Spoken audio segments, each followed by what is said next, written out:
सभी को नमस्कार। सभी स्टूडेंट जो है एक बार लाइव आ जाइए। हमने क्लास शुरू कर दी है। सभी स्टूडेंट एक बार लाइव आ जाइए तो हम क्लास शुरू करते हैं। तीव्रत जी, सुरभि जी, नमस्ते, प्रणाम, गुड इवनिंग। ठीक है, शुभ संध्या।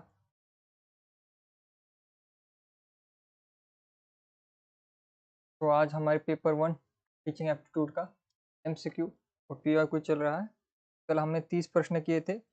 31वां प्रश्न जो मैंने आपको कल दिखाया था उसका आंसर पूछा था मैंने, और एक भी विद्यार्थी ने जो है कमेंट बॉक्स में उसका उत्तर नहीं दिया था। क्या मैंने पूछा था कल। पिंकी जी प्रणाम। कल मैंने एक प्रश्न 31 नंबर का जो प्रश्न था, 31 नंबर का प्रश्न मैंने आपको दिखाया था और कहा था कि इसका उत्तर कमेंट बॉक्स में लिखिए। ठीक है, सबको कहा था या नहीं कहा था? सबको कहा था ना मैंने। लेकिन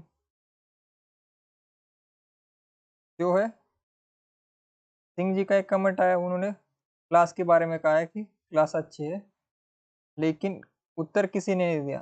कल की क्लास में एक भी स्टूडेंट ने जो है उत्तर नहीं दिया। लगभग 65 जो है स्टूडेंट ने कल क्लास देखी थी, लेकिन एक भी स्टूडेंट ने जो है 31 नंबर का उत्तर नहीं दिया। क्यों? कोई रीजन है उत्तर क्यों नहीं दिया आप सभी ने?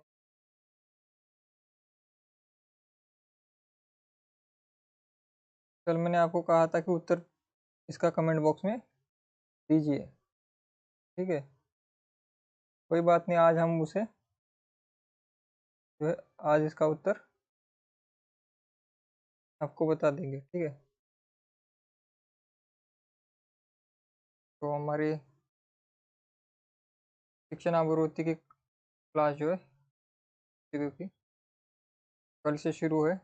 कल हमने 30 प्रश्न किए थे और आज उसके आगे जो है हम करेंगे। ठीक है, कल के कोई प्रश्नों में कोई डाउट है? कल बेसिक प्रश्न थे सारे, और सारे के सारे प्रश्न जो है आपको कंठस्थ होने चाहिए। ठीक है, उनकी आती है सबको जो है आपको पता होना चाहिए। ठीक है, क्योंकि वो बेस है आपका। एक अच्छे टीचर का जो है बेस है। ये 31वां प्रश्न मैंने पूछा था कल, इसका उत्तर आसान प्रश्न था। ठीक है,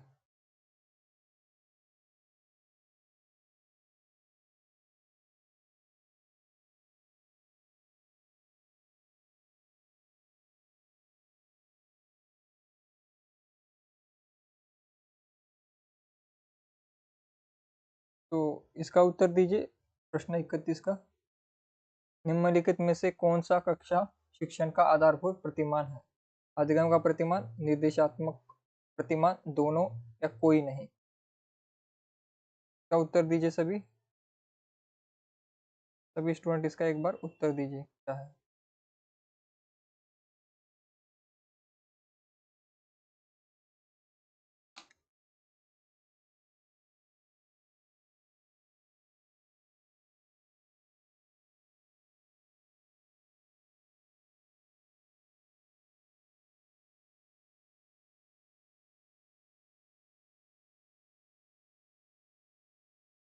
31 प्रश्न का जो है प्रश्न क्रमांक 31 का जो है उत्तर दीजिए।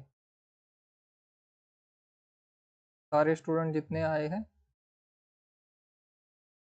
तो उत्तर दीजिए। एक तो आप कहते हो कि MCQ जो है MCQ के बैच लाइए, फिर MCQ के बैच आती है तो तब स्टूडेंट लाइव नहीं आते। ठीक है, स्टूडेंट लाइव नहीं क्यों नहीं आ रहे? तो मैं आपको थियरी पढ़ा रहा था तब तो स्टूडेंट आ रहे थे, लेकिन MCQ शुरू करते ही स्टूडेंट गायब हो गए, और फिर स्टूडेंट कहते MCQ नहीं कराते आप। दोनों बातें एक साथ कैसे चलेगी? आज शायद एक दो ही स्टूडेंट आए हैं, 5-6 स्टूडेंट आए आज। 31 का आप उत्तर दीजिए। पिंकी जी का आया है, कंचन कंचन जी का आया है, 2 ही स्टूडेंट का जो है उत्तर आया है।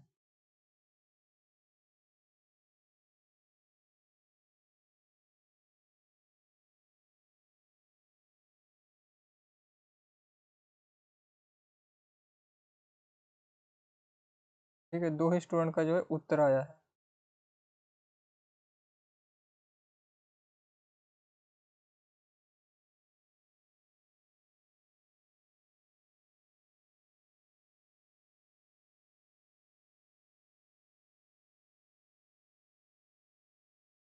के आगे, शिक्षक बनने के लिए आधारभूत आवश्यकता क्या है? शिक्षण में वास्तव रुचि, विषय का ज्ञान, समझने की कला, अच्छा दिखना।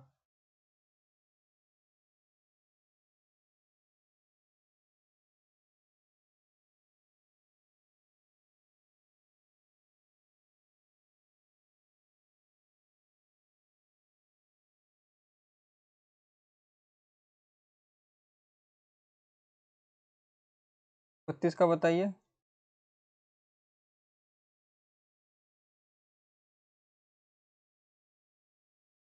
32 का उत्तर बताइए सभी।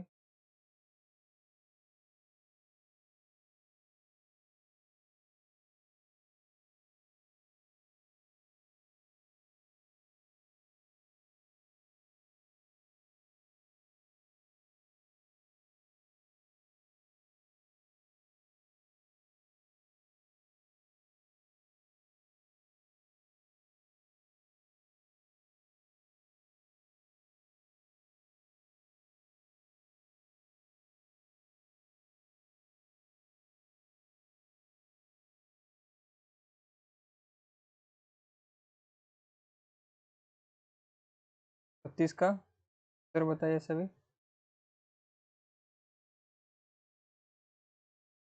32 का भी सही है। 32 का क्या है? विषय का ज्ञान।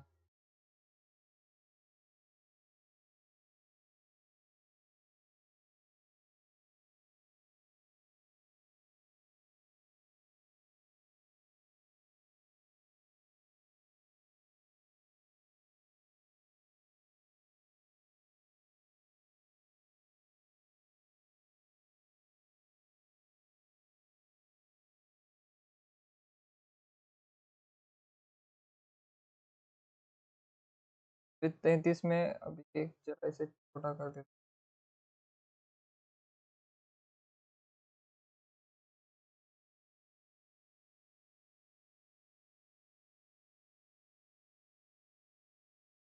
32 का मिलाइए। स्मृति स्तर।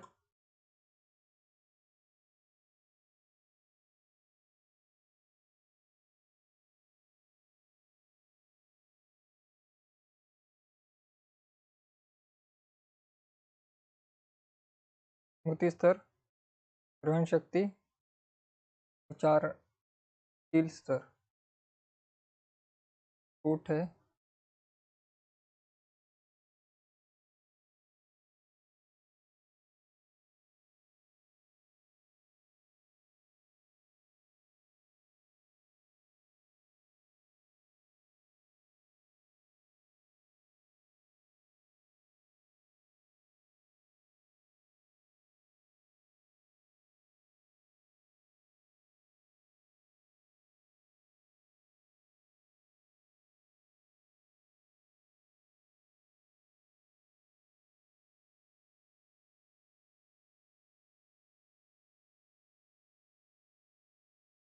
तो स्मृति स्तर क्या है? हार्बर्ट ने दिया था।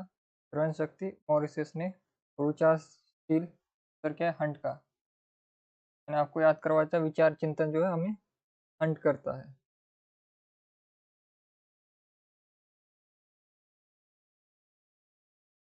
ठीक है। निम्नलिखित में से कौन सा शिक्षण के विभिन्न स्तरों का सही क्रम है? स्मृति स्तर, बोध स्तर, चिंतनशील स्तर, बोध स्तर, चिंतनशील स्तर, स्मृति स्तर, बोध स्तर, स्मृति स्तर, चिंतनशील स्तर।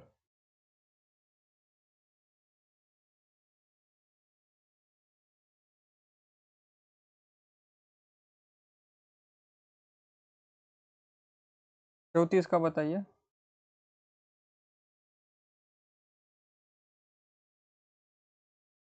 प्रश्न क्रमांक जो है का बताइए।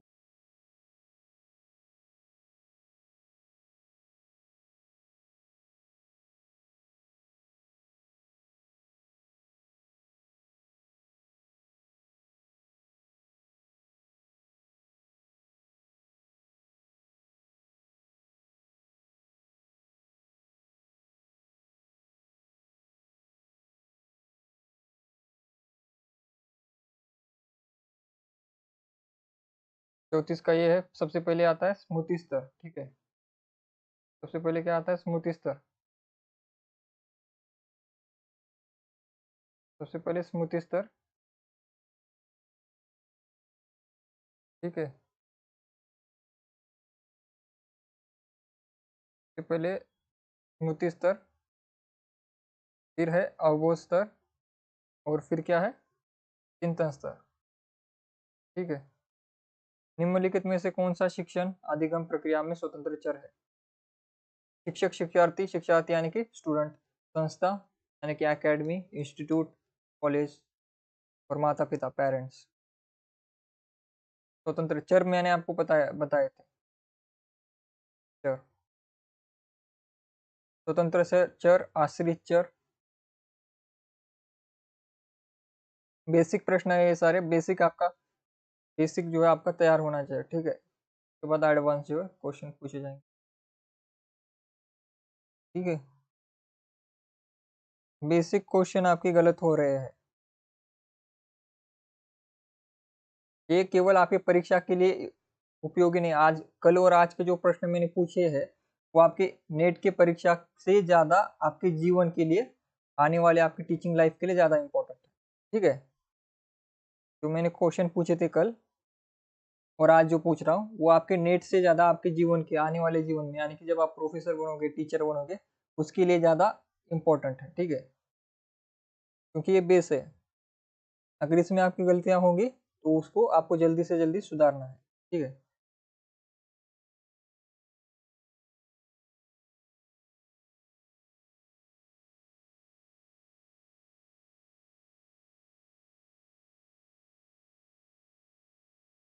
गार्गी जी, आप जो है क्वेश्चन का उत्तर देते समय उसका क्रमांक भी जो है डाल दीजिए, किस क्रमांक का क्वेश्चन का आंसर आप दे रही है। क्योंकि क्या है, विद्यार्थियों के पास जो है लाइव जो है, किसी विद्यार्थी के पास थोड़े लेट जाता है। यानी कि अगर हम 34 प्रश्न पर है तो आपको 32 या फिर 33 प्रश्न दिखाई देता है। ठीक है, तो मैं जहाँ पर पढ़ाता हूँ उससे आप जो एक दो प्रश्न पीछे आगे हो सकते हैं सारे स्टूडेंट। ठीक है, सभी को एक जैसा यूट्यूब लाइव नहीं दिखता, किसी को थोड़ा पीछे दिखता है, किसी को आगे आगे दिखता है।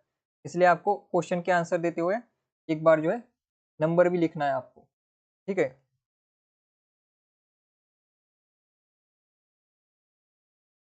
ठीक है, सभी का लगभग जो है 35 का मैं देख पा रहा हूँ।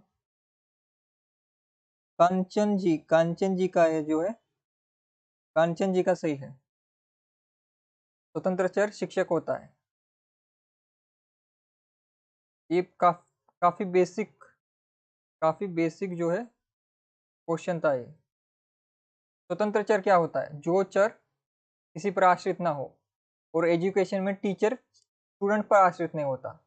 आश्रित चर क्या है? शिक्षार्थी है। शिक्षक और शिक्षार्थी शब्द मैंने आपको अंग्रेजी में बताया था। शिक्षार्थी का अर्थ होता है स्टूडेंट, छात्र, विद्यार्थी। ठीक है, शिक्षार्थी को शिक्षक तो नहीं पढ़ लिया आपने। ठीक है, ऐसे ही प्रश्न जानबूझकर यहाँ पर छात्र की जगह शिक्षार्थी क्यों लिखा जाता है? जानबूझकर आपका मन भटकाने के लिए, शिक्षार्थी को आप गलती से शिक्षक ना पढ़ ले, कंफ्यूज करने के लिए। ठीक है, शिक्षार्थी का अर्थ होता है छात्र, शिक्षक का अर्थ होता है टीचर, और स्वतंत्र चर क्या होता है?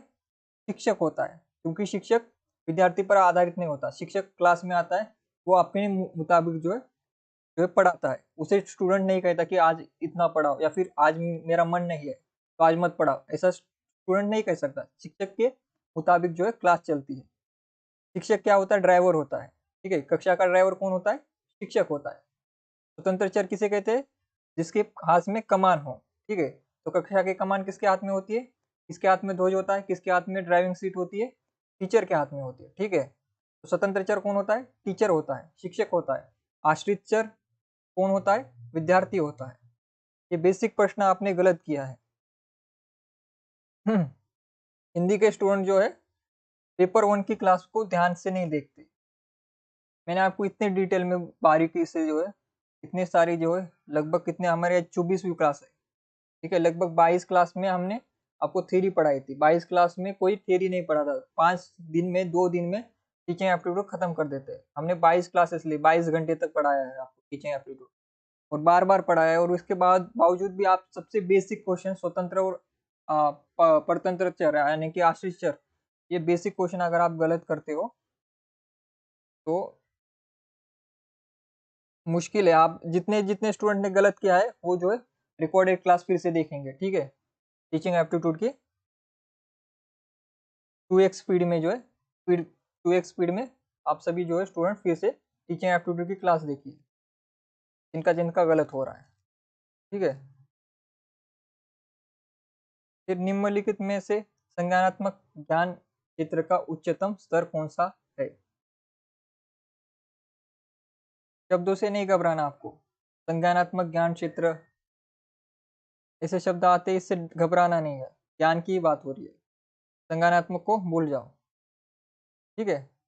सिर्फ शब्दों को बढ़ा चढ़ाकर क्लिष्ट भाषा में प्रस्तुत किया जाता है, लेकिन यहाँ पर सिर्फ इतना ही है, ज्ञान का उच्चतम स्तर कौन सा है, यही प्रश्न है, ठीक है।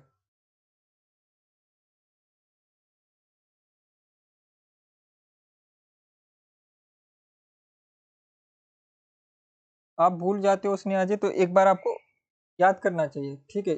ये भूलने वाली भी चीज नहीं है, ये बेसिक कॉन्सेप्ट है। तो आपको याद, अभी जैसे मैंने कहा कि ये दो याद बातें आपको मन में गार्ड बांध कर रखनी है कि शिक्षक क्या है, स्वतंत्र चर है, विद्यार्थी क्या है, परतंत्र यानी कि आश्रित चर है। आश्रित किस पर आश्रित है पूछा जाए तो शिक्षक पर आश्रित है, ठीक है। शिक्षक पर आश्रित कौन होता है? विद्यार्थी। विद्यार्थी पर शिक्षक आश्रित नहीं होता, शिक्षक स्वतंत्र है, ठीक है। वो अपने मन मुताबिक जो है पाठ्यक्रम पढ़ा सकता है, ठीक है। जिसे शिक्षक के मन के अनुसार वो कक्षा को जिस दिशा में ले जाना चाहता है उस दिशा में ले सकता है। अगर उसे थ्योरी पढ़ानी हो तो थ्योरी पढ़ा सकता है, बीच में क्वेश्चन पूछ सकता है, विद्यार्थी किसी भी विद्यार्थी से क्वेश्चन पूछ सकता है, उसमें स्वतंत्रता है। लेकिन विद्यार्थी के पास वो स्वतंत्रता नहीं होती, वो शिक्षक पर आश्रित होता है, शिक्षक जो पढ़ाएगा वो ग्रहण करेगा वो, ठीक है। इसलिए उसे परतंत्र चर कहा जाता है। किसे? आश्रित चर किसे कहा जाता है? विद्यार्थी को। स्वतंत्र चर किसे कहा जाता है? शिक्षक को। इसमें कोई डाउट नहीं है, ठीक है। 36 प्रश्न का उत्तर दीजिए, 36 वाला जो प्रश्न है इसका उत्तर दीजिए।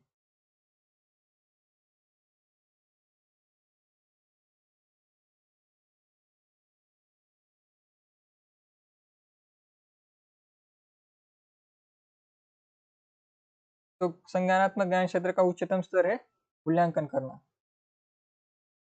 ठीक है। हम संश्लेषण करते हैं, हम संश्लेषण और विश्लेषण करते हैं, और दोनों करने के बाद जो है अंत में मूल्यांकन करते हैं, ठीक है।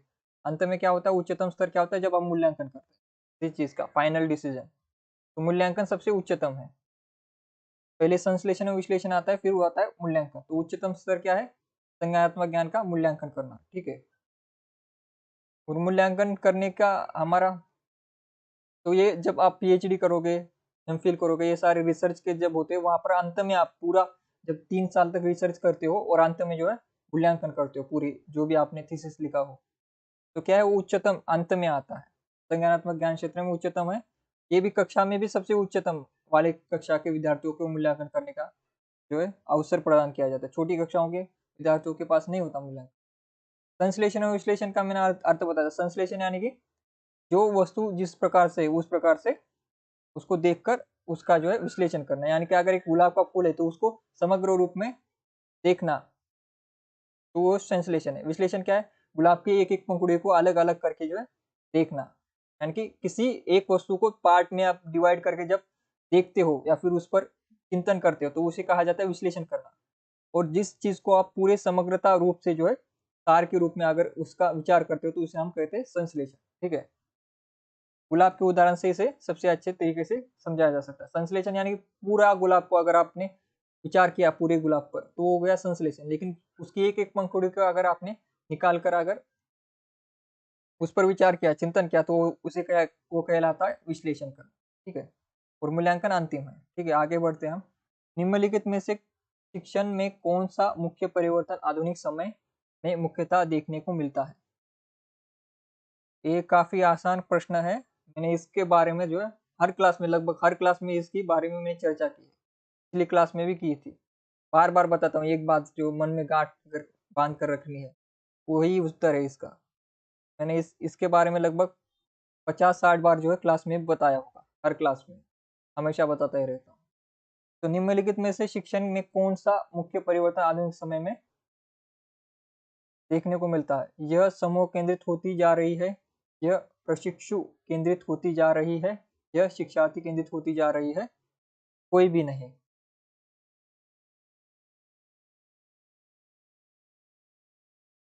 इसका उत्तर नहीं गलत होना चाहिए।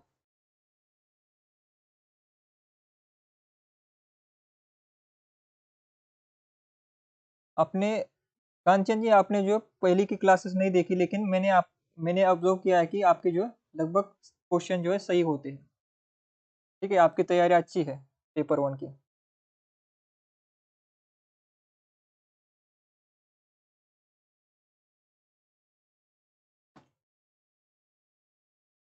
37 का जो है उत्तर सभी का सही आ रहा है। 37 का लक्ष्मी जी, पिंकी जी, रेखा जी गुड इवनिंग, प्राची जी का सही है, कांचन जी का भी, सभी का।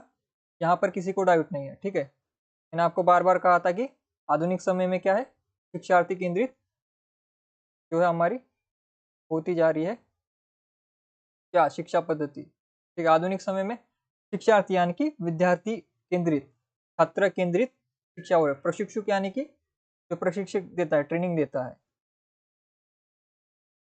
यानी कि टीचर जो पढ़ाता है, उसके केंद्रित शिक्षक केंद्रित नहीं है। मैंने हमेशा आपको कहा है, हमेशा आपको शिक्षार्थी केंद्रित लगाना है। ठीक है, वर्तमान समय की शिक्षा पद्धति कौन सी है, विद्यार्थी केंद्रित। सबसे अच्छी कौन सी पद्धति है, विद्यार्थी केंद्रित ही है, शिक्षक केंद्रित नहीं। ठीक है, जब शिक्षण में जब शिक्षण एटीएम निर्देशित होता है तो ऐसी स्थिति को दर्शाने के लिए निम्न में से कौन से शब्दों का प्रयोग किया जाता है।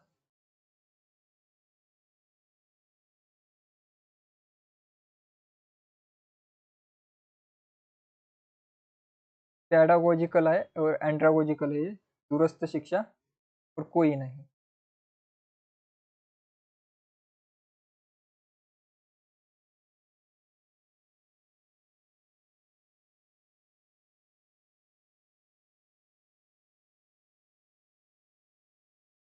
एटीएम को, इसे जो है क्या, मैं आपको पहले अर्थ बता देता हूँ। इसे कट कीजिए, यानी कि किसी भी समय की जब पाबंदी नहीं होती, समय की कोई पाबंदी नहीं है। ठीक है, किसी भी समय आप पढ़ाई कर सकते हो और कहीं से भी पढ़ाई कर सकते हो। समय, स्थान, इनकी जब पाबंदी नहीं होती तो उसे कौन सा शिक्षण कहा जाता है। ठीक है, जहाँ पर समय स्थान की पाबंदी नहीं होती, जब शिक्षण में समय स्थान इन सभी की पाबंदी नहीं होती, तब उसको किस प्रकार का शिक्षण कहा जाता है, ये प्रश्न है। बाकी ये जो इसे छोड़ दीजिए, मैं जो कह रहा हूँ उसे सुनिए। जब समय स्थान की पाबंदी नहीं होती, तब किस प्रकार का शिक्षण होता है, यह है प्रश्न।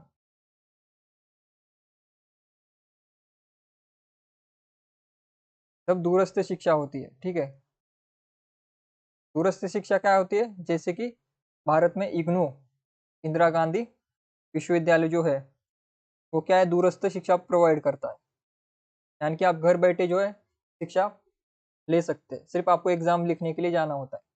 पूरा जो है आप किताबें घर पर मंगवा कर जो है पढ़ सकते हो।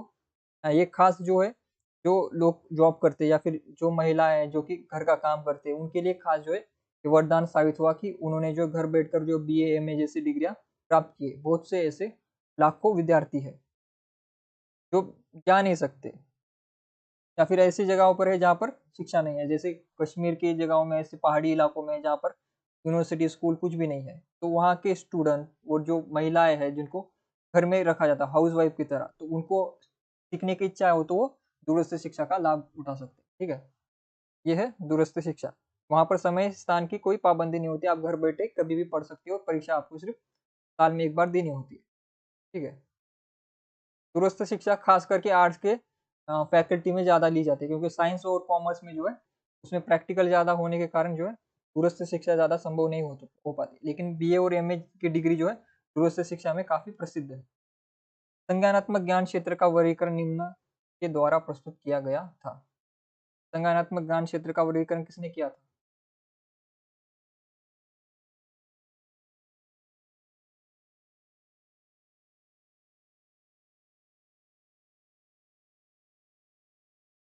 जब आपको इस प्रकार के उत्तर अगर नहीं पता हो कि संज्ञानात्मक ज्ञान क्षेत्र का वर्गीकरण किसने किया था, अगर इसके उत्तर आपको पता ना हो, तो आपको क्या लगाना है, आपको ये दिमाग लगाना है कि इनमें से कौन से ऐसे व्यक्ति थे जिनका आपने नाम सुना टीचिंग एप्टीट्यूड पढ़ते समय, इनका नाम आपको याद आ रहा है।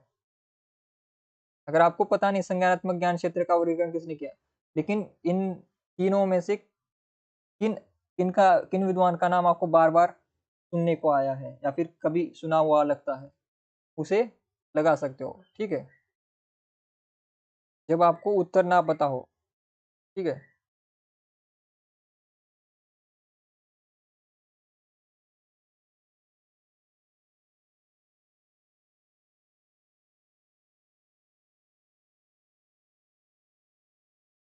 जल्दी से उत्तर दीजिए इसका।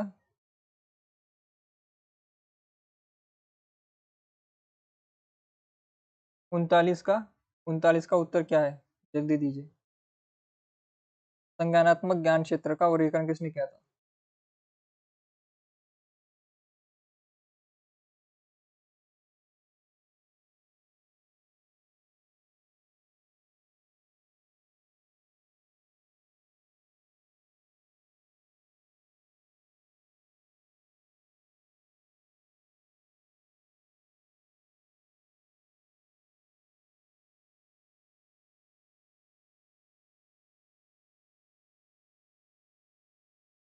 अब बी क्यों लगा रहे हो? ब्लूम ने किया है, और मैंने आपको हिंट भी दी थी, ब्लूम का नाम इतना बड़ा है। संज्ञानात्मक ज्ञान क्षेत्र का वर्गीकरण ब्लूम ने किया है।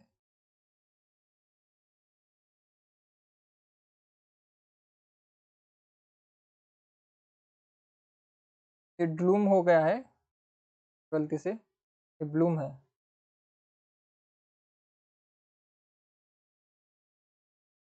ब्लूम जो है, ब्लूम वहां से ब्लूम है ये। ठीक है, आज पेन जो है काम नहीं कर रही, इसलिए मुझे माउस से लिखना पड़ रहा है, थोड़ा सा दिक्कत हो रही है। लेकिन आप समझिए यहाँ पर क्या लिखा है, ब्लूम लिखा है। बिंजामिन, बिंजामिन से आपको पता था, बिंजामिन एस ब्लूम नाम है उनका। शायद आपने ब्लूम लिखने के कारण आपका गलत हुआ है। ठीक है, यहाँ पर मैंने भी ध्यान नहीं दिया, डूम लिखा है, ब्लूम। ठीक है, ब्लूम जो है, ब्लूम ने जो है संज्ञानात्मक ज्ञान क्षेत्र का वर्गीकरण किया था, आपको याद रखना है। संज्ञानात्मक ज्ञान क्षेत्र का वर्गीकरण किसने किया है? ब्लूम ने किया।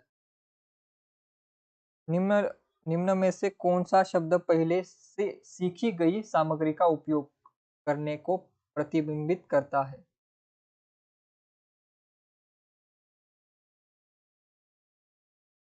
इसका उत्तर प्रश्न में ही है।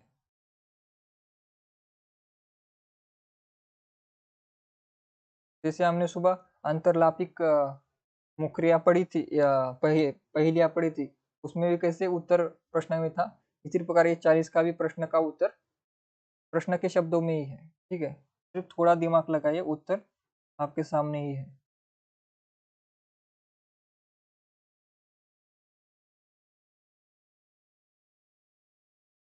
40 का बताइए जल्दी।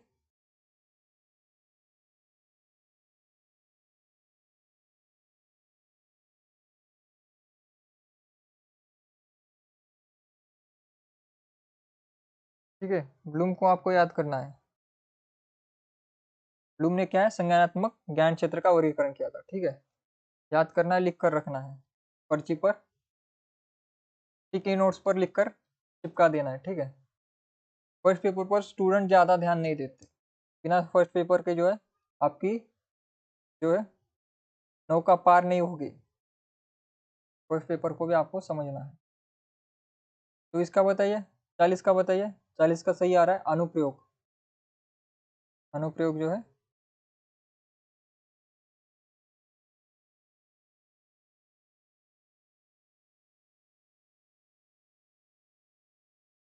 अनुप्रयोग जो है,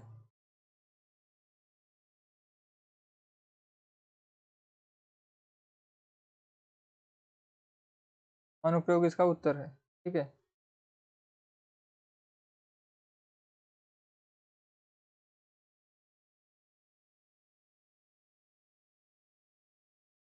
तो पहले से सीखी गई सामग्री का उपयोग करने को प्रतिबिंबित क्या करता है? अनुप्रयोग करता है। ठीक है, अनुप्रयोग। आगे यहाँ पर नंबर जो है, यहाँ पर जो 10 प्रश्न है इनके नंबर जो है अलग है, 31 है फिर से। तो जो है नंबर को कितना था, ये 40 था ना, 41 है ये। शिशुओं के लिए शिशुशाला में आवश्यक है, क्या है? शिशुओं के लिए शिशुशाला में आवश्यक है खेल के अवसर प्रदान करना, सामान्य ज्ञान देना, भाषा पढ़ाना, कहानी सुनाना।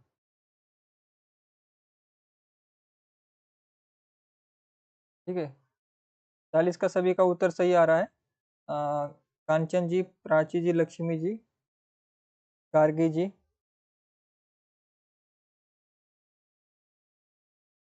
ठीक है, कोई बात नहीं पिंकी जी, कभी कभी हो जाता है। तो ये एक आध प्रश्न से कुछ नहीं होता, उसे छोड़िए, आगे वाले प्रश्न पर ध्यान दीजिए अभी सभी। 41 जो है, 41 का उत्तर दीजिए सभी।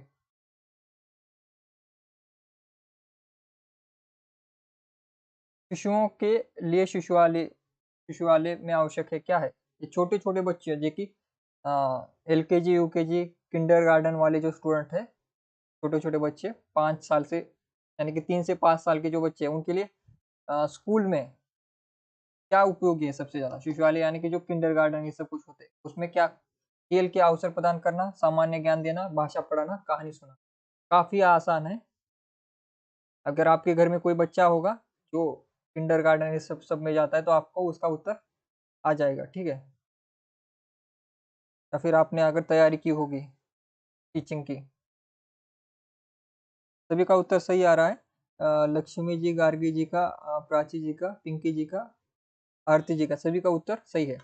आपको एक बात याद रखनी है, जो किंडरगार्टन ये सारे LKG UKG जो भी होते हैं, जो हमारे कक्षा 1 से पहले आते हैं, उन सब में जो है पढ़ाई लिखाई नहीं होती। ठीक है, पढ़ाई लिखाई के लिए वो बने नहीं है।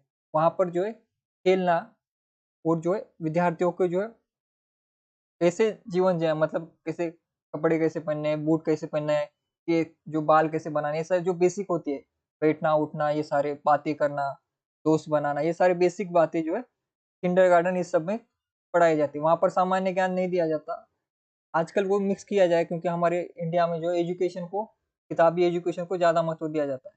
लेकिन किंडरगार्टन ये सारे खोले इसलिए गए थे कि विद्यार्थी जो है बचपन में सीख पाए, खेलना सीख पाए। ठीक है, खेलना, बोलना, बात करना, ये सारी बातें जो बेसिक कर पाए। तो वहाँ पर किताब नहीं पढ़ाई जाती, कोई भी किताब वहाँ पर नहीं होती।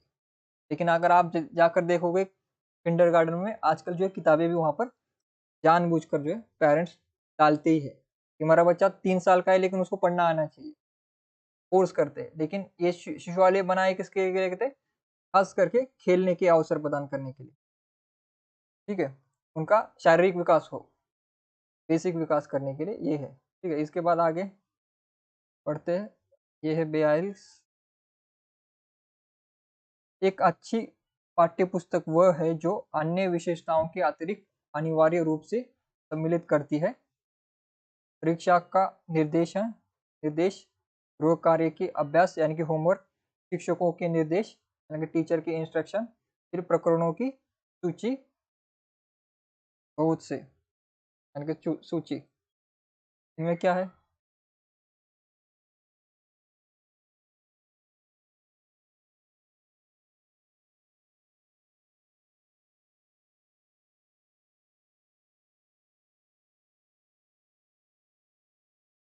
आपने इसका उत्तर देने के लिए देखिए, आप जो है कक्षा 5-6 वाली जो है किताब एक बार NCERT की खोल कर देखिए, उसमें इसका उत्तर है। ठीक है, NCERT की किताब में जो है का उत्तर मिल जाएगा आपको कि NCERT की जो किताबें होती है उसमें पाठ्यक्रम के साथ साथ कुछ एक विशेष बात जो है लिखी होती है, वो क्या है?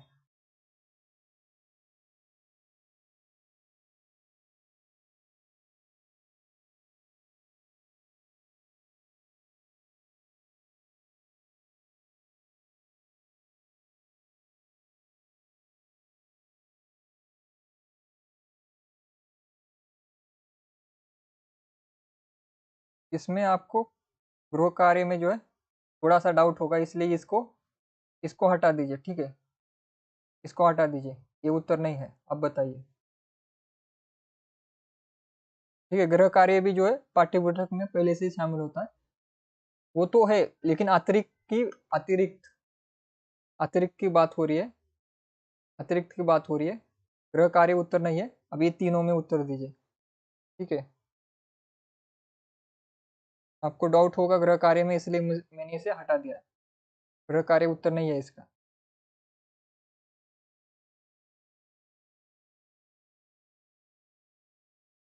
गृह कार्य और परीक्षाओं के निर्देश, ये सब कुछ तो पहले से ही होता है। खास क्या है, शिक्षकों को निर्देश दिया जाता है। अगर आपने पाठ्य पुस्तक देखी होगी छठी क्लास की, 7वीं क्लास की, तो वहां पर जो पाठ की शुरुआत में या फिर पाठ के अंत में जो है एक नोट लिखा हुआ था, वहां पर बताया जाता है कि इस पाठ को टीचर को इस प्रकार से पढ़ना है कक्षा में, इसके साथ दिए गए कुछ प्रयोग आपको करने हैं, साथ साथ इसमें प्रश्न भी विद्यार्थियों को बीच बीच में पूछने हैं। इस प्रकार के जो है नोट आपको हर किताब में दिखाई देंगे। अगर आपने किताबें देखी होगी या फिर आपके समय में भी ये किताबों में लिखा हुआ होगा, आपने अगर पढ़ा होगा ध्यान से किताब, तो उसमें ये नोट होता है, सबके सबके जो है किताब में होगा। आपने देखा है शिक्षकों को निर्देश दिया जाता है किताब में। आप कोई भी किताब उठा कर देखिए स्कूल की, उसमें शिक्षक के लिए पॉइंट लिखे होते हैं कि इस प्रकार से इस पाठ को जो है, इस यूनिट को इस प्रकार से पढ़ाना है, इसमें ये बातें ध्यान रखनी है। टीचर को भी दिए जाते। फिर ये गृह कार्य के जो है वो भी प्रश्न जो है नीचे होते हैं विद्यार्थियों के, लेकिन वो तो पहले से ही है। अतिरिक्त की बात हो रही है यहाँ पर। अतिरिक्त में क्या होता है, शिक्षक को निर्देश दिया जाता है, ठीक है, तो वो अच्छी किताब होती है। यानी कि टीचर को किस प्रकार से इस यूनिट को पढ़ाना है, इस अगर कोई कविता लगी हुई है तो कविता को किस प्रकार से पढ़ाना है, कोई कहानी लगी हुई है तो किस प्रकार से पढ़ाना है, ये सारे निर्देश वहां पर दिए होते हैं, ठीक है।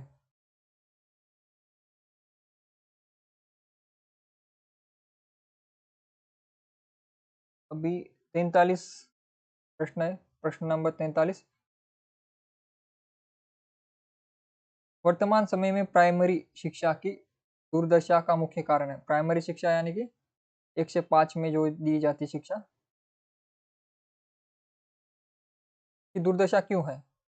एकाकी परिवार, छात्रों का दूरदर्शन में अधिक समय व्यतीत करना, गाइड पुस्तकों पर भरोसा, शिक्षक छात्र का विषम अनुपात। प्राइमरी शिक्षा हमारे देश में खराब क्यों है।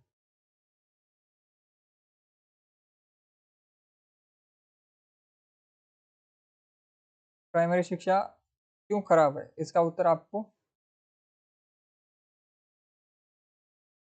थोड़ा सा ठीक से देखिए, उत्तर है यहाँ पर।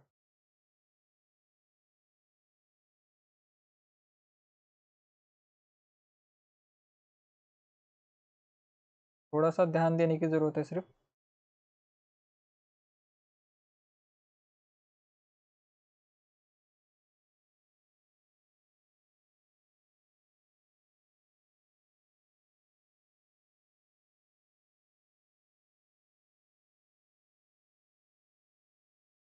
43 का जल्दी बताइए।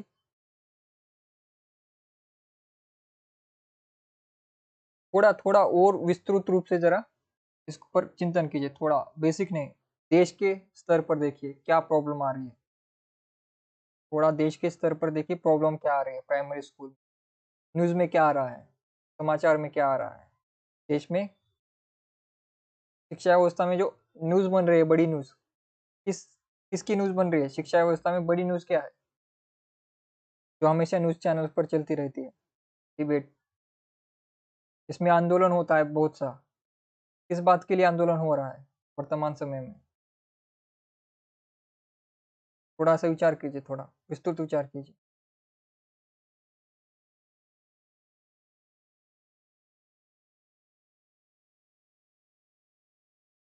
ठीक है, एक एक हम कट करते जाते हैं।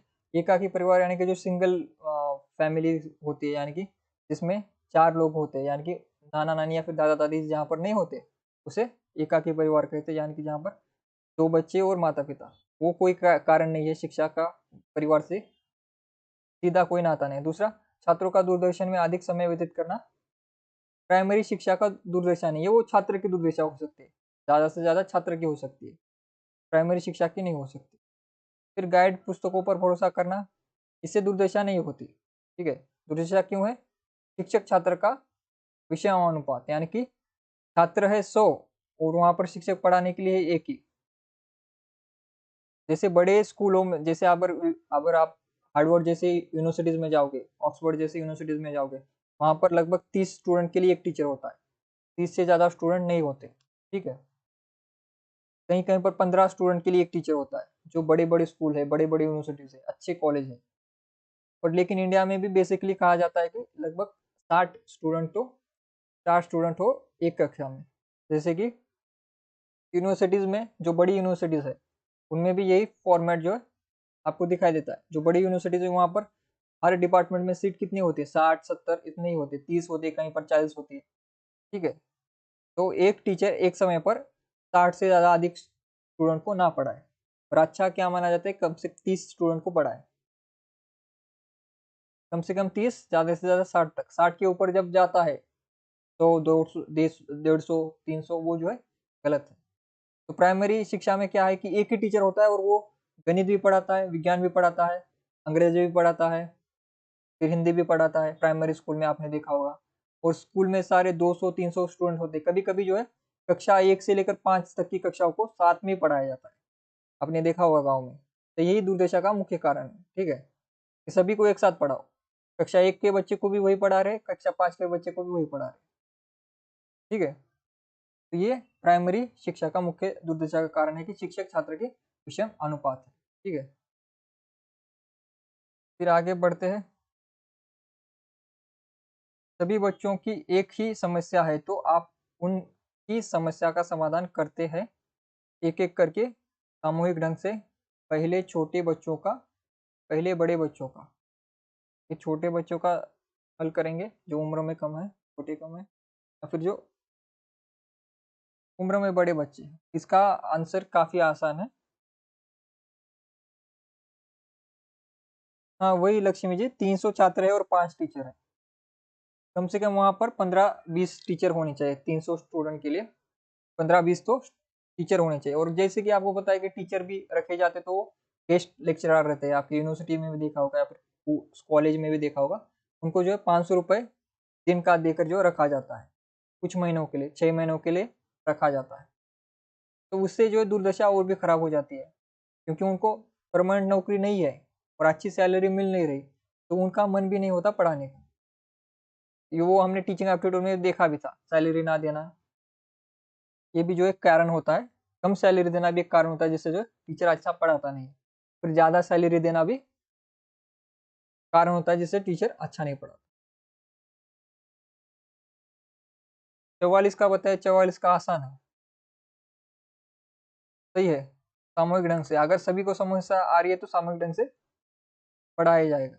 अगर किसी एक विद्यार्थी को समस्या आ रही है तो उसको अकेले में पढ़ाया जाएगा, ठीक है। अगर एक विद्यार्थी को समस्या आ रही है तो उसे अकेले में पढ़ा सकते हैं आप कक्षा के बाद। लेकिन सभी को समस्या आ रही है तो उसे उस विषय को, उस पाठ को जो है पूरी तरह से शुरुआत से पढ़ाया जाता है कक्षा में। अभी आगे है 45। 45 का बताइए। 45, जो आपकी सही आलोचना करता है तो उसके साथ आपका व्यवहार अपेक्षित होगा। जो आपकी सही आलोचना करता है उसके साथ आपका व्यवहार कैसे होगा? एक मित्र के रूप में, एक मूर्ख के रूप में, एक आलोचना के रूप में, इनमें से कोई नहीं। शब्दों को देखिए क्या लिखा गया है। आलोचना का अर्थ समझिए थोड़ा, ठीक है। आलोचना का क्या अर्थ है? साहित्य के विद्यार्थी हो आप, आलोचना का अर्थ आपको पता होना चाहिए।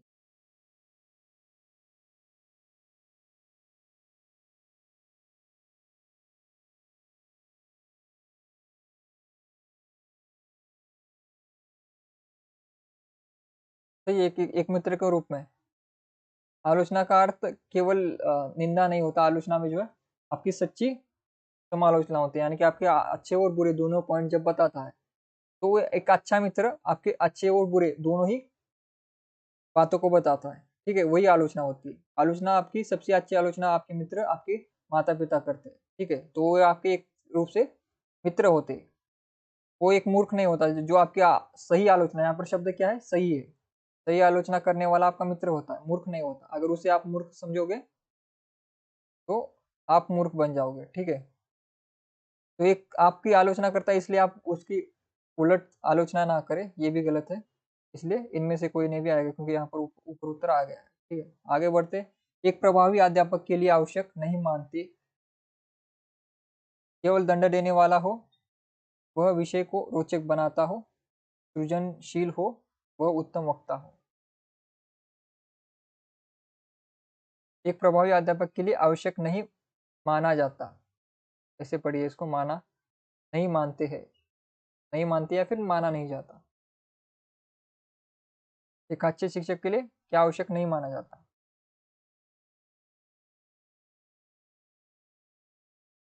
ठीक है, केवल दंड देने वाला हो, यानी कि निगेटिव बात पूछ रहा है, ठीक है, तो ये सही इसका हो जाएगा। आवश्यक नहीं, यहाँ पर क्या है, नई शब्दों का प्रयोग किया गया है, ठीक है। प्रभावी संप्रेषण संभव हो सकता है, संप्रेषण कम्युनिकेशन, अच्छा संप्रेषण कब संभव हो सकता है? श्रोता के स्तर को जानकर, आपके उचित शब्द प्रयोग से, आपके विस्तृत ज्ञान से, जोर से बोलकर। कम्युनिकेशन आपको पढ़ाया गया, कम्युनिकेशन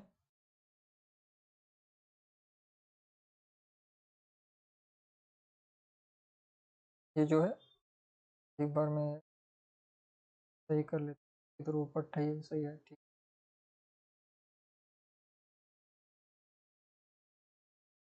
एक प्रभावी संप्रेषण संभव हो सकता है श्रोता के स्तर को जानकर, आपके उचित शब्द प्रयोग से, आपके विस्तृत ज्ञान से, जोर से बोलकर। 43 का बताइए, जल्दी जल्दी प्रश्न कीजिए, ठीक है। 43 का बताइए।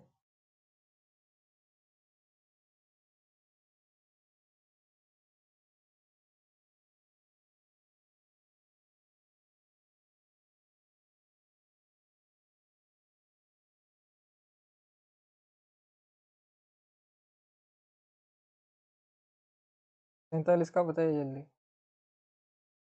सही है, एक श्रोता का स्तर जानकर, ठीक है। अच्छा प्रभावी संप्रेषण कब होगा? जब श्रोता के स्तर को जाना जाए, यानी कि श्रोता का स्तर, यानी इसका अर्थ क्या है, अगर आप छोटी कक्षाओं को पढ़ा रहे हैं, यानी कि कक्षा 1 से कक्षा 5 को, तो आपकी भाषा जो है सरल होनी चाहिए, भाषा में बोलचाल के शब्द ज़्यादा प्रयोग होने चाहिए, क्लिष्ट भाषा नहीं होनी चाहिए। अगर आप पीएचडी के स्टूडेंट को पढ़ा रहे हो तो वहाँ पर आपकी भाषा जो है ज़्यादा साहित्यिक होनी चाहिए। अगर मैं हिंदी साहित्य का उदाहरण दे रहा हूँ तो ज़्यादा साहित्यिक, ज़्यादा जो है नॉलेज रिलेटेड होना चाहिए, ज़्यादा किताबी भाषा का प्रयोग, ज़्यादा थ्योरी तत्व, इस पर ज़्यादा जो है ध्यान देना चाहिए, ठीक है। श्रोता का जैसा स्तर है उस प्रकार से आपकी भाषा होनी चाहिए, ठीक है। श्रोता का कौन सा स्तर है, उसकी एज क्या है, और फिर वो किस बैकग्राउंड से आता है, ये सब कुछ ध्यान रखकर जो है अगर आप संप्रेषण करोगे तो अच्छा होगा। अगर आप गाँव देहात में जा रहे हो, वहाँ पर किसी दादाजी नानाजी से बात कर रहे हो, तो वहाँ पर आपको बोली भाषा का प्रयोग करना है, जो आपकी लोकल लैंग्वेज है, ठीक है। मातृभाषा, बोली भाषा का प्रयोग करना है। लेकिन अगर आप स्कूल में गए हो तो वहाँ पर क्या इंग्लिश का प्रयोग करना है आपको, क्योंकि आजकल की स्कूल में जो है इंग्लिश ही जो है बोली जाती है। तो जहाँ पर जो जिस प्रकार की भाषा होगी, जिस प्रकार का एज का स्टूडेंट होगा, उस प्रकार से जो है आपको बोलना है। उस प्रकार के उदाहरण भी देने हैं, मैंने आपको बताया था। छोटे बच्चे होंगे तो उनको, छोटे बच्चों को क्या पसंद होता है, कार्टून पसंद होते हैं, ये जो टॉयज, ये सब कुछ, इनकी बातें आपको करनी पड़ती है इनके इर्द गिर्द, ठीक है। उनको राजनीति के उदाहरण नहीं दे सकते आप, उनको पॉलिटिक्स के उदाहरण नहीं दे सकते। पॉलिटिक्स के, राजनीति के उदाहरण किसको देने हैं? जो आपके स्तर के विद्यार्थी, एमए के या फिर एमए के ऊपर के, ठीक है। तो उनको कौन से उदाहरण देने? उनको जो है उनके जो टॉयज के या फिर उनके जो एनिमेशन, ये सब कुछ जो चलता है, डोरेमोन, मोटू पतलू, इस प्रकार के उदाहरण देने चाहिए, या फिर आम के, फल के, और स्टोरीज जो होती है हमारी, इसके उदाहरण छोटे बच्चों को देने। तो श्रोताओं को स्तर जानकर जो है अगर हम संप्रेषण करते तो वो प्रभावी संप्रेषण होता है। आपके उचित शब्दों का प्रयोग, ये भी पॉइंट है, ये भी पॉइंट है। आपके विस्तृत ज्ञान से, ये भी पॉइंट है। ठीक है, जोर से बोलकर ये पॉइंट गलत है। ठीक है, ये दोनों पॉइंट सही है नीचे वाले, लेकिन सबसे ज्यादा सटीक उत्तर ये है। ठीक है, नैतिक शिक्षा का उत्तरदायित्व होना चाहिए स्कूल के ऊपर, समाज के ऊपर, अभिभावक के ऊपर, धर्मगुरु के ऊपर। नैतिक शिक्षा का उत्तरदायित्व किसके पास है?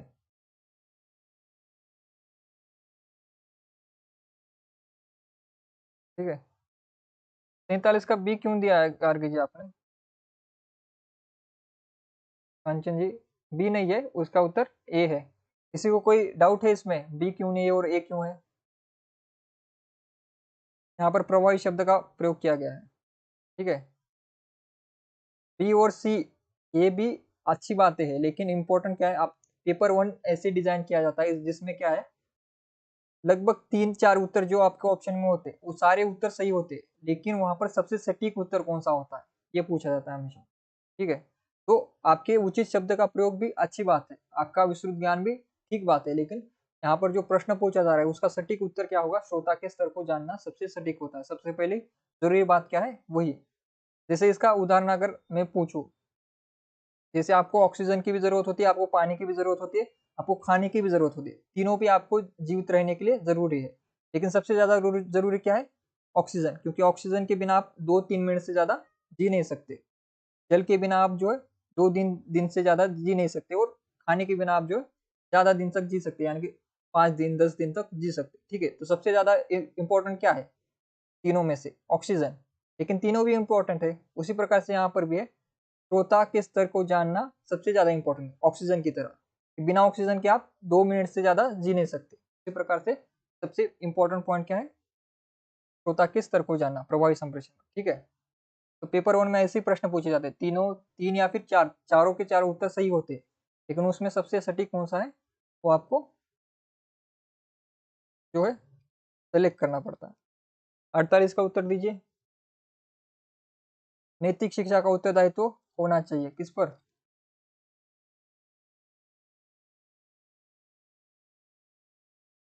ठीक है, कांचन जी कोई बात नहीं, आपने समझे, गलतियां हो रही है, जिनकी गलतियां हो रही है ना, उनके लिए क्या है, वो सीख रही है। जितनी ज्यादा गलतियां होगी उतना आपको ज्यादा खुश होना चाहिए, क्योंकि आपने नई बात सीखी। आपकी अगर गलतियां नहीं हो रही है तो आपका सिर्फ रिवीजन हो रहा है, और जिनकी गलतियां हो रही है उनका जो है, उनके पास नया नॉलेज आ रहा है। ठीक है, तो नैतिक शिक्षा का उत्तरदायित्व किसके पास होना चाहिए? हम थोड़ा सा, इस पर मैं थोड़ा सा आपको हिंट देता हूँ। ठीक है, हम पढ़ क्या रहे हैं, हम टीचिंग एप्टीट्यूड पढ़ रहे हैं। टीचिंग एप्टीट्यूड में हमने पूरा किसके रिलेटेड पढ़ा था? टीचिंग एप्टीट्यूड में हमने सबसे ज्यादा फोकस किस पर किया था? हमने 22 क्लासेस में किस पर सबसे ज्यादा बात की है? धर्मगुरु पर बात की है हमने, अभिभावक के ऊपर बात की है, समाज के ऊपर बात की है, या फिर स्कूल के ऊपर बात की है?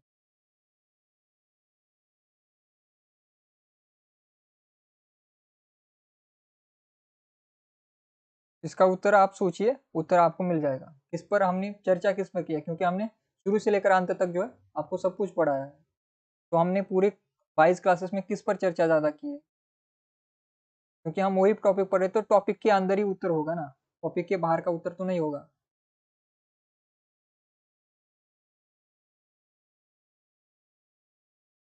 ठीक है, स्कूल इसका उत्तर सही है।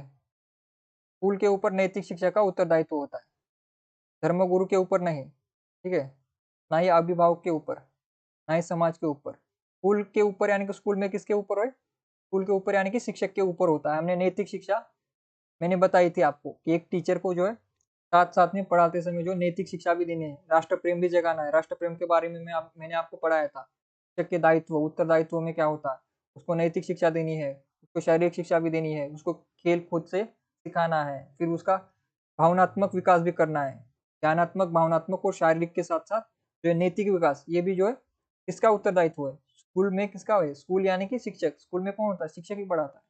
ठीक है, तो ये शिक्षक शिक्षक का उत्तरदायित्व होता है, और ये उत्तरदायित्व शिक्षक ठीक से निभाए, इसे देखने के लिए कौन होता है? प्रधानाचार्य होता है। ठीक है, आगे बढ़ते हैं।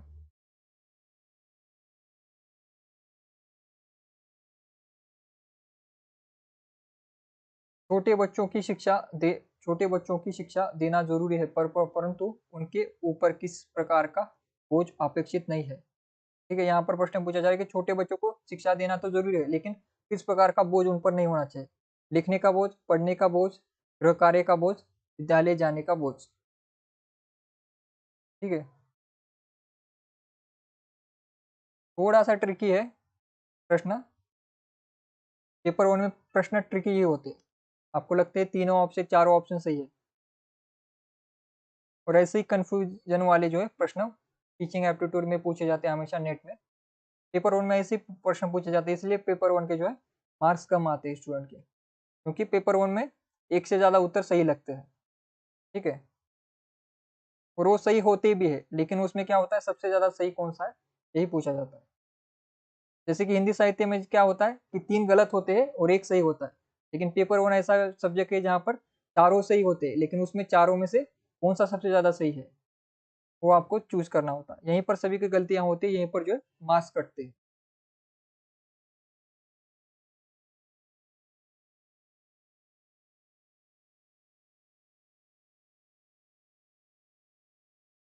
बोझ क्या होता है, आप जरा देखिए बोझ क्या होता है। थोड़ा बचपन में जाइए, आपको सर कक्षा में लिखने के लिए कह रहे हैं, आपने लिख दिया, फिर पढ़ने के लिए कहे, पढ़ दिया, फिर सर ने कहा कि कल जो है इसको 10 बार लिख कर लाओ, और रेगुलर स्कूल जाना है। सबसे ज्यादा बोझ आपको बचपन में किसका लगता था? आलस किस बात में करते हो आप? सबसे ज्यादा आलस विद्यार्थी किस में करते हैं? यही उत्तर है इसका। सबसे ज्यादा आलस आपको स्कूली जीवन में किसका आता था? सबसे ज्यादा आलस किसका आता था? गृह कार्य का, होमवर्क का। ठीक है, होमवर्क बोझ होता है। क्यों बोझ होता है? क्योंकि वो घर में दिया जाता है। क्योंकि लिखना और पढ़ना तो वो स्कूल में करवा ही लेते हैं टीचर, और करना ही पड़ता है। ठीक है, सर ने कहा लिखो तो लिखना ही पड़ेगा, भाग नहीं सकते। पढ़ना है तो पढ़ना ही पड़ेगा। तो बोझ की तरह नहीं होता, वो हो जाता है। लेकिन घर में वहां पर टीचर नहीं होता, तो वहां पर उनको कहा जाता है, एक्स्ट्रा लिखवाया जाता है। और जो जो स्कूल में हमने पढ़ा है फिर से लिखना होता है, तो वो बोझ की तरह लगता है। एक ही बात 2 बार करने में बोझ की तरह लगते हैं हमें। ठीक है, मैंने आपको उदाहरण दे देकर बताया था, हिंट देकर। अब ये 50 गृह कार्य का बोझ होता है। ठीक है, जब आपके छात्र उन्नति करते हैं तो आप महसूस करते हैं, क्या महसूस करते हैं? जब आपके स्टूडेंट सक्सेसफुल होंगे, जैसे आपके स्टूडेंट अगर नेट जेआरएफ पास हो जाते हैं, तो एक टीचर को क्या लगता है? आत्मसंतोष की भावना आती है, उसमें प्रसन्नता की भावना आती है, ईर्ष्या की भावना आती है, आत्मग्लानि की भावना आती है। अगर कोई स्टूडेंट जो है सफल होता है, तो क्या भावना आती है? ईर्ष्या की भावना आती होगी टीचर में, ईर्ष्या की भावना आती है, आत्मग्लानि की भावना आती है, क्यों मैंने इसको पढ़ाया, ये पास हो गया, या फिर देखो कितने अच्छे मार्क्स से पास होगा, ईर्ष्या होगी। जब प्रसन्नता होती है, उससे खुशी होती है, या फिर आत्मसंतोष होता है, क्या होता है?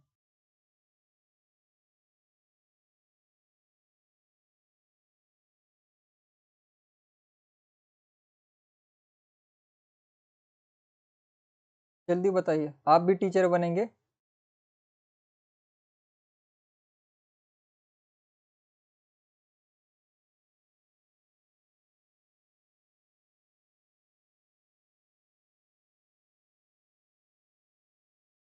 उत्तर दीजिए जल्दी।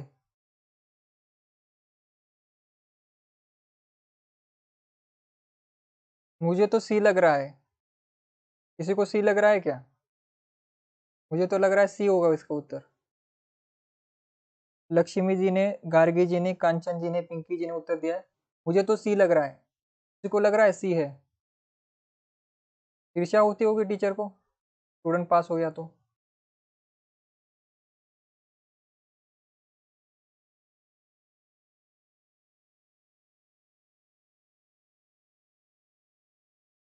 ठीक है, इसका उत्तर यही है, सही है सबका। इसका उत्तर क्या है?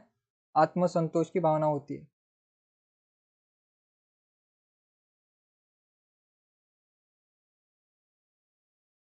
प्रसन्नता की भावना क्यों नहीं होगी? प्रसन्नता जो आत्मसंतोष में आती है, जहां पर संतोष लिखा है, संतोष में प्रसन्नता आती है। और आत्मसंतोष क्या है कि मैंने अच्छा पढ़ाया, ठीक है, मैंने अच्छा पढ़ाया और स्टूडेंट पास हो गए, तो उसमें आत्म भी है और संतोष भी है, यानी कि प्रसन्नता भी आती है इसमें। और खुद के लिए भी प्रसन्न होता है वो, क्योंकि मैंने अच्छा पढ़ाया कम से कम। तो आत्मसंतोष जो है उसकी भावना टीचर में होती है। ईर्ष्या की भावना टीचर में कभी नहीं होती विद्यार्थियों के लिए, ठीक है। आत्मग्लानि क्यों होगी? अगर उन्नति कराए तो आत्मग्लानि क्यों होगी उसे, ठीक है। तो आपको ये बात याद होगी, याद रखनी है कि आप अगर सक्सेसफुल होते हो तो आपके बाद आपके माता पिता, आपके माता पिता, इन इन तीनों को छोड़कर अगर किसी को सच में प्रसन्नता होती है तो वो एक टीचर है। दुनिया में इनके अलावा किसी को आपकी उन्नति से खुशी नहीं मिलेगी, ठीक है। आपके भाई बहन को भी नहीं मिलेगी, आपके चाचा मामा को भी नहीं मिलेगी, जितनी आपको आपके माता पिता को और शिक्षक को मिलती है, ठीक है। आपकी उन्नति के सच्चे सच्चे अर्थों में अगर कोई साथी होते हैं, तो एक तो अगर ब्लड रिलेशन छोड़ दिया जाए माता पिता का, तो उनके बाद अगर कोई होता है तो एक अकेला पूरी दुनिया में एक शिक्षक ही होता है, जिसे आपकी उन्नति में खुशी मिलती है, आत्मसंतोष मिलता है, ठीक है। इनके अलावा दुनिया में कोई नहीं होता, टीचर के अलावा कोई नहीं होता, माता पिता और टीचर के अलावा ऐसा कोई व्यक्ति नहीं है जिसको आपकी खुशी में खुशी मिलती हो सच्चे अर्थों में। शिक्षा के माध्यम से कल्याण होता है समाज के सभी वर्ग का, आदर्श परिवार का, मनुष्य के व्यक्तित्व का, छात्र व छात्राओं का।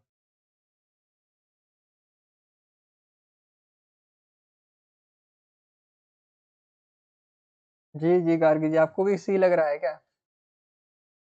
ऐसे ही मैंने पूछा किसी का उत्तर घुमा फिरा कर। आसान प्रश्नों को मैं घुमा फिरा कर पूछता हूँ, जिससे आपको जो है डाउट ना हो कभी बाद में, ठीक है। शिक्षा के माध्यम से कल्याण होता है समाज के सभी वर्ग का, आदर्श परिवार का, मनुष्य के व्यक्तित्व का, छात्र व छात्राओं का। शिक्षा के माध्यम से कल्याण किसका होता है?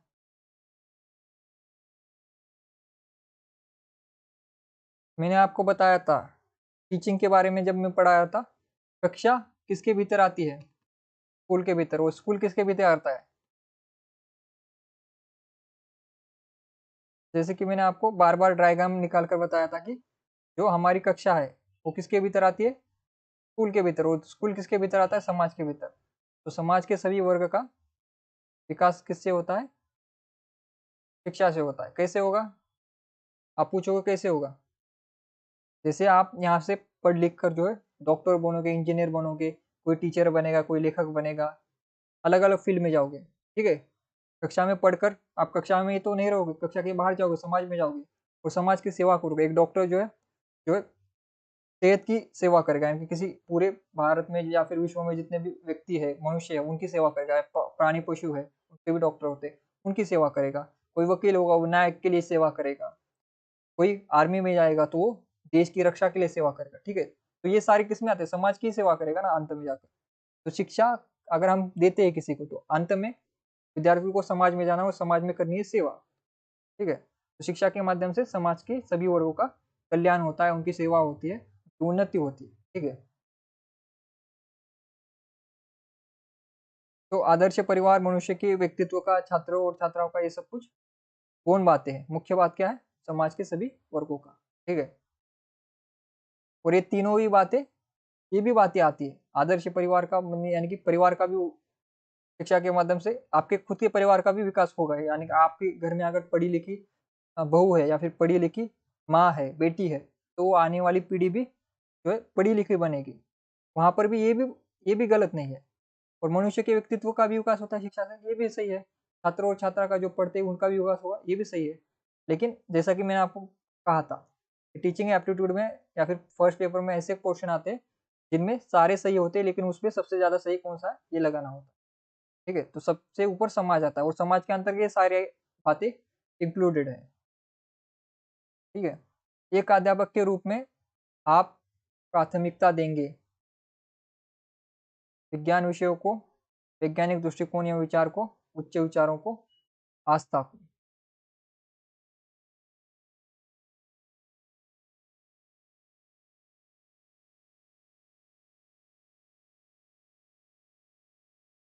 थोड़ा सा ट्रिकी प्रश्न है, लेकिन थोड़ा सा ध्यान देंगे, एक अच्छे अध्यापक की तरह पूर्वाग्रह से मुक्त होकर थोड़ा विचार कीजिए, उत्तर आ जाएगा। सारे विचारों को, सारी आस्था मान्यताओं को छोड़कर जो है थोड़ा विचार कीजिए एक अध्यापक के रूप में, न्यूट्रल होकर, तो उत्तर जो है आपको सामने आ जाएगा।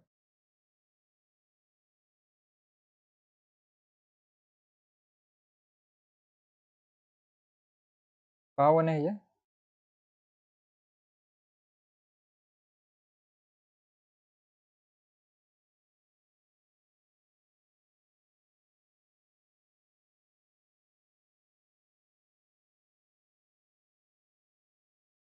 गुप्ता जी का जो है सही आ रहा है उत्तर। 52 का उत्तर दीजिए।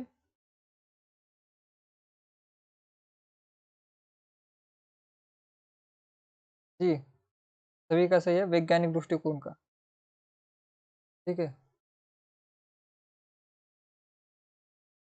विज्ञान विषय का प्राथमिकता क्यों देगा? अगर वो आर्ट्स का टीचर है तो विज्ञान हमारे लिए उपयोगी है, लेकिन प्राथमिकता केवल विज्ञान को नहीं देनी। विज्ञान तो पहले ही कट जाएगा। फिर आस्था आपकी निजी आस्था होती है, निजी आस्था को आपको स्कूल में नहीं लाना। जैसा कि मैंने आपको जब टीचिंग एप्टीट्यूड पढ़ा रहा था तब मैंने बताया था, जाति, धर्म, आस्था, मान्यता, आपके आदर्श, इन सबको जो है स्कूल के बाहर छोड़ कर आना होता है। जब आप टीचर बन जाते हो, जब आप स्कूल कॉलेज में जाते हो, तो ये सभी बातों को आपको छोड़ कर आना है। साथ ही साथ आपको आपके लिंग को भी छोड़ कर आना है, कि आप पुरुष हो, स्त्री हो, ये मायने नहीं रखता। जब आप कक्षा में हो, एक टीचर के लिए कोई लिंग मायने नहीं रखता कि वो पुरुष है या स्त्री है, ठीक है, या फिर वो थर्ड जेंडर है। थर्ड जेंडर, हम महाराष्ट्र में पहली एक थर्ड जेंडर महिला अभी टीचर भी बनी है। ठीक है, तो वहाँ वहाँ का स्कूल का वातावरण भी काफी अच्छा है। ठीक है, तो अभी आप तक तो केवल पुरुष और स्त्री दोनों ही टीचर मिलते थे, लेकिन आने वाले भविष्य में थर्ड जेंडर वाले भी टीचर आपको मिलेंगे। ठीक है, जो थर्ड जेंडर से आते हैं, एलजीबीटी कम्युनिटी से आते हैं, तो उनके लिए भी ये बातें मायने रखती है। ठीक है, जाति, धर्म, लिंग, फिर आपका रंग कौन सा है, ये भी मायने नहीं रखता। आपकी आस्था कौन सी है, आप किस धर्म से आते हो, या फिर आपके किसी एक व्यक्ति के लिए आस्था है, अगर आप उस व्यक्ति को पढ़ा रहे हो तो उसका आलोचनात्मक उल्लेख ही करना है। ठीक है, उसकी तारीफ इतनी नहीं करनी है। निजी जीवन में आप चाहे जो भी करो, ठीक है, लेकिन जब कक्षा में आते हो तब आपको कौन सी दृष्टिकोण रखनी है? वैज्ञानिक दृष्टिकोण, यानी, और विचार का अर्थ क्या है यहाँ पर? वैज्ञानिक दृष्टिकोण विचार का अर्थ होता है जहां पर ये मैंने बातें कही, लिंग, धर्म, जात या फिर आस्था, इन सबको जब हम छोड़ देते हैं तो दृष्टिकोण जो डेवलप होता है हमारा, वो होता है वैज्ञानिक दृष्टिकोण। वैज्ञानिक दृष्टिकोण यानी कि जिसे प्रयोग करके सिद्ध साबित किया जा सके। वैज्ञानिक दृष्टिकोण का दूसरा अर्थ ये होता है कि जिसका उत्तर सबका एक होता है। जैसे 1+1=2, ये क्या है? वैज्ञानिक दृष्टिकोण है। ठीक है, यहाँ पर भारत में भी उत्तर वही आएगा, चीन में भी वही आएगा, अमेरिका में भी वही आएगा। तो जब आप साहित्य भी पढ़ाओ, जब आप कोई कोई भी विषय पढ़ाओ, तब आपको इस प्रकार से वहां पर बोलना है, जिसमें जो है किसी भी पूर्वाग्रह को आपको रखना नहीं है। ठीक है, सभी के विचार सम्मिलित हो।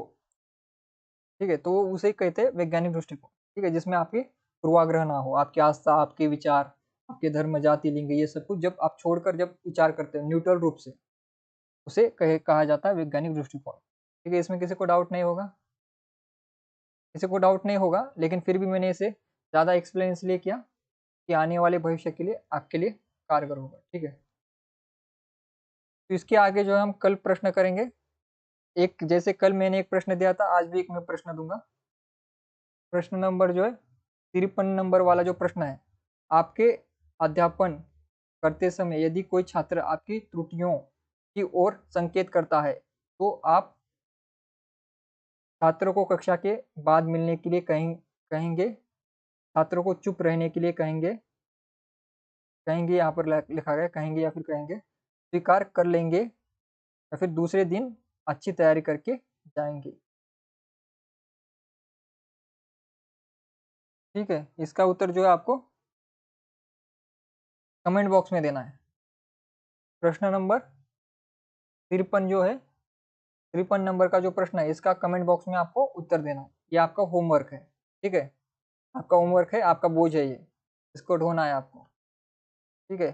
कल की कक्षा में मैंने प्रश्न पूछा था, इसका उत्तर आपने नहीं दिया था, ठीक है। मुझे तो लगता है कक्षा के बाहर मिलना चाहिए, ऐसा मुझे तो उत्तर लगता है।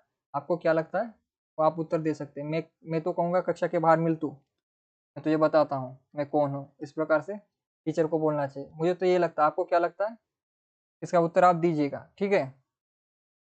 53 नंबर का प्रश्न है, यहाँ पर उत्तर नहीं देना आपको, कमेंट बॉक्स में देना है, ठीक है। लाइव क्लास जब खत्म हो जाएगी उसमें जो है आपको उत्तर देना है सभी को, जितने आज स्टूडेंट आए उनको जो है लाइव कमेंट जो खत्म होने के बाद आपको उत्तर देना है, ठीक है। कल मैं पढ़ूंगा किसके किसके सही आए, ठीक है। जितने भी स्टूडेंट जुड़े थे, आज की कक्षा में कोई डाउट होगा तो आप पूछ सकते हो, ठीक है। पेपर 1 ऐसा सब्जेक्ट है जिसमें जो है उत्तर जो है एक दूसरे से मिलते हैं। जैसे कि मैंने कहा, उदाहरण देकर कहा, जैसे कि आपको भोजन, साथ साथ जल और ऑक्सीजन तीनों की जरूरत होती है, और इसमें सबसे ज्यादा जरूरी क्या है, ऐसा पूछा जाने पर आपको कोई तीनों ही जरूरी है, तो उस प्रकार के क्वेश्चन आते हैं पेपर फर्स्ट में, तो यहाँ पर ज्यादा डाउट होता है। तो आपके इसमें डाउट होंगे सारे प्रश्नों में, बहुत से ऐसे प्रश्न है जिसमें आपको लगेगा कि इसका आंसर ए क्यों है, बी क्यों नहीं, बी भी तो सही है। तो उसके अगर ऐसे कोई डाउट हो आपके, तो उसके लिए आप मुझे कमेंट बॉक्स में पूछ सकते हो, ठीक है। तो उसकी विस्तृत व्याख्या हम करेंगे। जो रिकॉर्डिंग क्लास के स्टूडेंट है खास करके, वो जो है कमेंट कर सकते हैं, उनको कोई डाउट हो तो, ठीक है। तो आज की कक्षा यहीं पर समाप्त करते हैं। किसी का कोई डाउट होगा तो अभी पूछ सकता है, लाइव क्लास के स्टूडेंट लाइव क्लास में पूछ सकते हैं, रिकॉर्डिंग क्लास के स्टूडेंट कमेंट में पूछ सकते हैं, ठीक है। तो सभी स्टूडेंट को जो है एक बार क्लास को लाइक शेयर सब्सक्राइब कर दीजिएगा, ठीक है। जितने स्टूडेंट है लाइक शेयर सब्सक्राइब कर दीजिएगा। और किसी का कोई डाउट हो तो पूछ सकते हैं। 1 मिनट हूँ मैं यहाँ पर, ठीक है। एक बार सब्सक्राइब कर लीजिए चैनल को,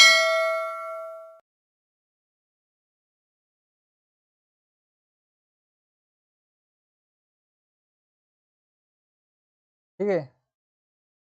और 53 नंबर का जो प्रश्न है उसका उत्तर आपको कमेंट बॉक्स में देना। जितने भी आज स्टूडेंट जुड़े सभी का धन्यवाद, सभी का धन्यवाद। और आज की क्लास जो है यहीं पर हम समाप्त करते हैं, ठीक है। थैंक यू सभी का। जो नए स्टूडेंट जुड़े हैं वो जो हमारी क्लासेस देख सकते हैं, लिंक आपको कमेंट बॉक्स में आके डिस्क्रिप्शन में सारे लिंक्स मिल जाएंगे।